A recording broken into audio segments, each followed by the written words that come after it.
Hey, I'm Andy, one half of Two Graybeards. And today I want to talk to you about our goal, what we're trying to do with this website, with all the information we provide on YouTube, and how we're trying to help you. Our theme is that what we're trying to do is arm you to have better conversations with your financial advisor. So we assume you have a financial advisor. We assume you have a certain amount of wealth savings that you hope to either live off of in your retirement or pass on to future generations or give away to charity, or for whatever reason you have a pool of money that you need help managing.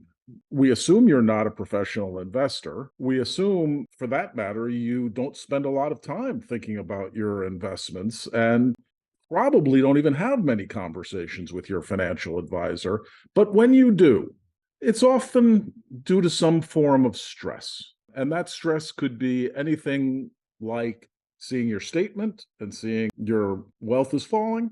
You need money for some life change. Maybe you're about to host a wedding, or you are in the midst of planning on making a large donation to charity, or any number of things that could have been, as well as obviously some potential negative things like your health is struggling or someone you love's health is struggling, and you have to make more difficult choices. And so those conversations are almost always under stress. And our assumption is that your financial advisor is trying to do the right thing for you. But that right thing is very complicated because no matter what your relationship with your financial advisor, and no matter what their experience is with all of the clients and all of the problems that they face, your situation is unique. And I think much more importantly than your own situation being unique, your connection to how to invest, how to think about investing, what makes good choices, what makes bad choices, varies across the universe of clients that your financial advisor has. So your financial advisor needs to have good information from you. And so they engage in a conversation that may be more general or more canned in some sense, that most client solutions are to, for instance, remain invested in the way they have had you invested in the past. And for that, you may run into financial advisors that stick to the party line of the firm that they represent, or themselves have a wide range of investment experience. And they also have a fairly, in my experience, watching markets, 37 years of watching markets, this is a fairly unique time in recent history. Again, 35 years of recent history. It's a time when inflation is a major driver for asset returns and also for your own consumption needs. And so that combination of things places all of us, and I'm trying to figure it out in the best way I can, but all of us in the position of not having experienced these sort of events in their lifetime. And some financial advisors, veteran financial advisors, may have been around in 1987. A few may have been around in the 2000 tech bubble. Most that you're going to talk to were around during the great financial crisis. But in each and every one of those experiences, the government was less in debt, and the central bank that was able to and willing to stimulate the economy to recover from these times in which your investments did poorly. Um, and in particular, each and every one of those times, the 60/40 portfolio saved you. Having a significant allocation in bonds while you have an allocation in equities worked because each and every one of those crises was some form of deflationary recession, falling growth sort of event. And so when stocks went down, bonds went up. And so it's just, I'm sure you've heard this from your financial advisor. It's just tried and true that the 60/40 portfolio or something like that is the way to go. And I think in this time, we're in a position where the central banks have to manage both of the mandates, which is employment and inflation control. And that's a much more difficult situation. It makes it much more difficult for the Fed to bail us out, and it makes it much more difficult for the high indebtedness that we've already experienced makes it much more difficult for the government to make a large stimulus. So coming back to the goal, here we are with yourself, wherever you are in your learning curve on how to think about investments, your financial advisor biased, not against you, but biased to the way it's been for a long, long time. And so, and then there's the fear, the natural reason for your call. And that is not a good environment for a conversation between an investor and his financial advisor or her financial advisor. And so our goal is to place some context on each of those matters.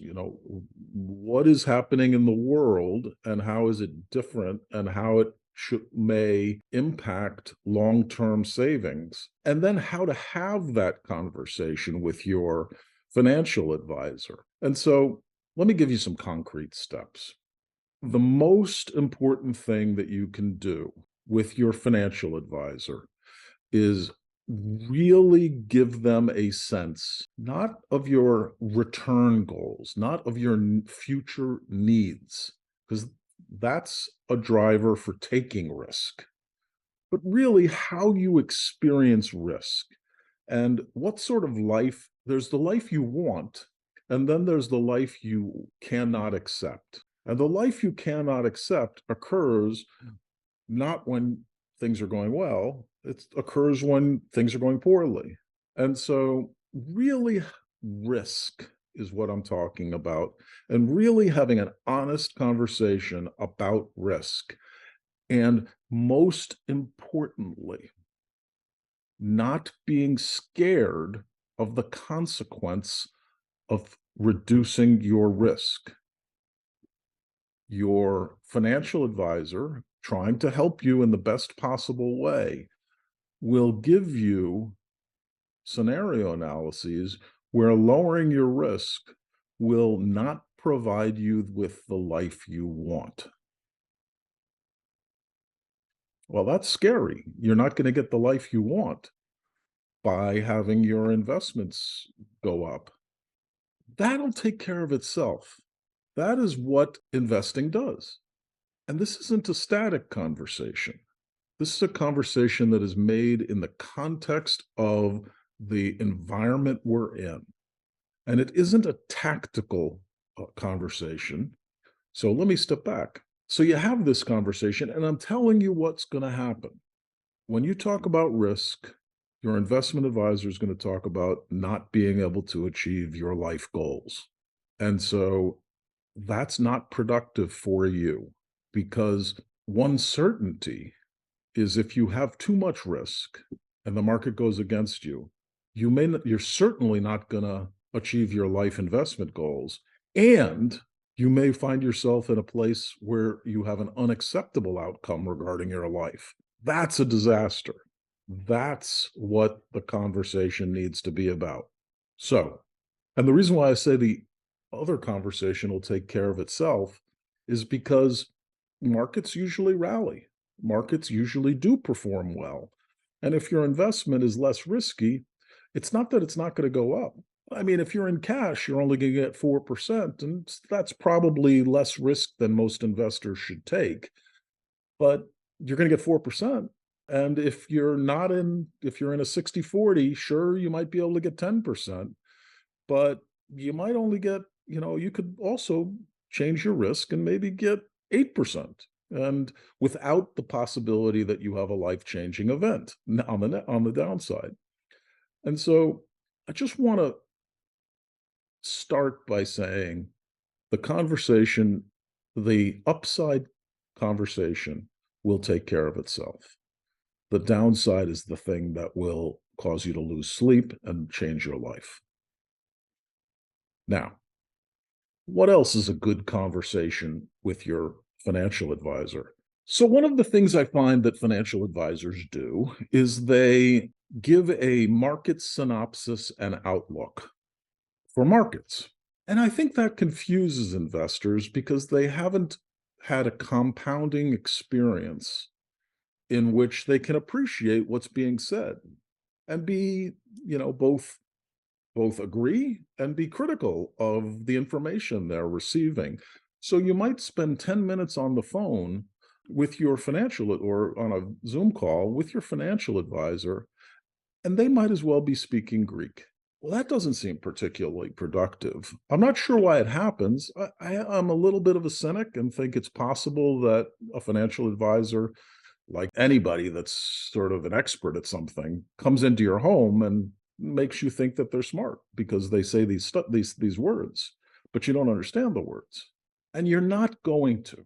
I've spent 100,000 hours, maybe 150,000 hours throughout my life trying to figure out markets, and you're expected to know what a market expert is talking about in that you might have once a quarter if you look at your investments quite a bit, and once a year if you don't, and that conversation is only going to be 10 minutes of market information. Just ignore that. In fact, I'd encourage you to just say, I'm not really interested in that part of the conversation, and just table that conversation until you've found a way. And we think two gray beards is the way to do this. Found a way to get up the learning curve in a compounding way that will help you understand what's being said. And so you can consider it relative to the investments you have, relative to the future investments, and how it fits together with your view of the world. So there's downside risk. That's a concrete step. There's tabling conversations about markets as a waste of your time until you find a way to compound your understanding and then interact in that discussion. So the last concrete step that we're trying to offer here about so that you can have better conversations with your financial advisor is not predictions about the future, but what a portfolio is and why you want to own certain things and what diversification is. And again, it's going to take time for you to pick these things up. We hope we can, through these types of added content, help you with that. But the basic picture is that your portfolio expresses a view on the world and how it works. And so our goal with, again, tidbits compounding over time about connections, linkages, what is happening in the world and how that links back to what you own in terms of its future performance if things happen. We don't know. We're not predicting things are going to happen, but you should at least understand the linkage. So if you happen to not own any gold, for instance, and we enter into an environment in which central banks have failed to quell inflation, or the government has decided to spend a lot of money. Now, those are environments in which gold is going to behave well. But if you don't own it, you don't have that linkage, and you don't know what that linkage is. So you don't have to own gold. We think it's a good idea, but you don't have to own gold. You should just understand what you're missing for what environments your portfolio will do well. And so I think that's the number one thing is sorry, it's the number three thing in this list, but a very important thing regarding how you can have a better conversation with your broker is to understand how your portfolio is designed to weather the future. And so that's a very tactical thing, but it's not complicated. It doesn't require 100,000 hours. It requires 20 minutes a week, or as long as you're willing to listen, you're going to compound your knowledge. And so those are our goals, to have you have a good understanding of your own risk tolerance and have that conversation with your financial advisor regularly, to ignore until you're ready to have productive conversations about market outlooks. Those aren't very important to you. And then lastly, to understand your portfolio construction and why you own what you own, and is it balanced and or tilted in some way in which you could have a outcome that you don't want. So that's the basic picture, and we hope we can help you have better conversations with your financial advisor. Have a good day.